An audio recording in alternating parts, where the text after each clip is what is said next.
If you've ever wasted a day fighting with a massive Excel sheet, you've already hit the biggest wall in data. Because what you think is a database isn't. Excel is not a database.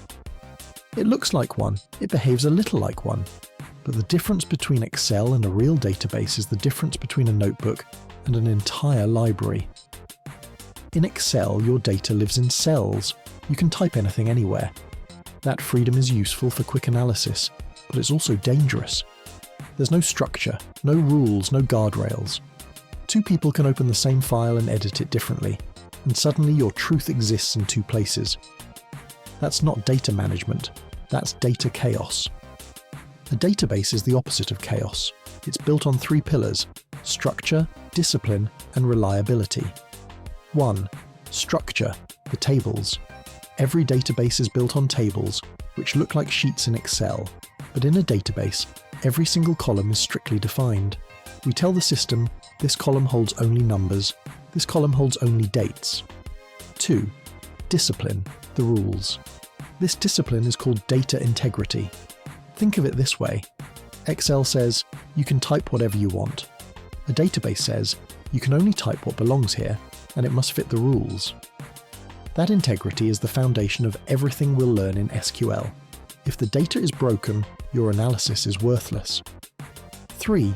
Reliability, the connections. The final component is relationships.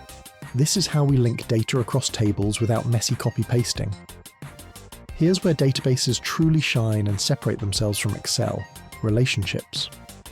In Excel, you have separate sheets, one for patients, one for appointments, and one for diagnosis. To pull it all together, you rely on VLOOKUPs or index/match. This often forces you to duplicate data. For instance, you might copy the same 12-digit patient ID onto 100 different appointment rows, bloating your spreadsheet and inviting errors. This is messy, inflexible, and leads to data redundancy. Data redundancy is a massive problem in the industry. When you have the same patient's address copied into 50 different Excel workbooks, you have no single version of the truth. You can't know which one is the most up-to-date and accurate. That uncertainty makes decision-making impossible. In databases, we use tables, and each table holds data belonging to a single, distinct subject. For example, a patient table holds demographic info, name, birth date. An appointments table holds visits, date, time. A doctor's table holds who they saw, doctor name, specialty. The genius is that you don't duplicate data. Instead, you link these tables using special codes called keys. The appointment table simply holds the patient's unique key. This simple shift, from copy-pasting to connecting, solves the redundancy problem and ensures you always have a single version of the truth. It guarantees that if the patient's name changes in the patient table, it instantly updates across 1,000 appointment records everywhere.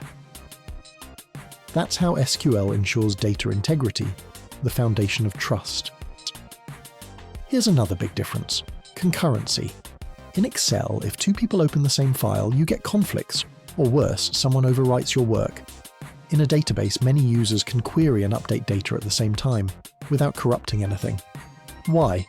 Because the database enforces transactions and locks. It doesn't just store data, it protects it. Here's another big difference, and it's why we learn SQL. It all comes down to the reliability of your totals. In Excel, if you want the total amount spent, you write a sum formula. You get that result, but you're constantly crossing your fingers that a critical row wasn't accidentally deleted, or a formula wasn't broken. You did the math, you bear the risk. In SQL, you want that exact same total dollar amount, but you demand it from the guaranteed system, the database. You write, select sum order, total from sales data. We'll break down the code later, don't worry. That command tells the database, show me the exact verified sum of every order total you hold. The database itself confirms the result. No missing data, no broken formulas, just the guaranteed total. You're learning the language of trust and authority. So here's the crucial mindset shift. The takeaway for today. Excel is great for viewing and analyzing data. Databases are built for trusting data and achieving scale. Remember, Excel hits its wall at just over 1 million rows. When it comes to working with datasets that contain millions or even billions of rows, databases triumph on any given day. If you want a skill that handles that volume of data, you need SQL. The moment you start using databases and SQL, it lifts the burden of worrying about scenarios like John updating the sales sheet he has while you're showing a different figure to the board. That worry about conflicting spreadsheets disappears. You stop being a data cleaner and start being a data strategist. You're no longer focused on data mechanics.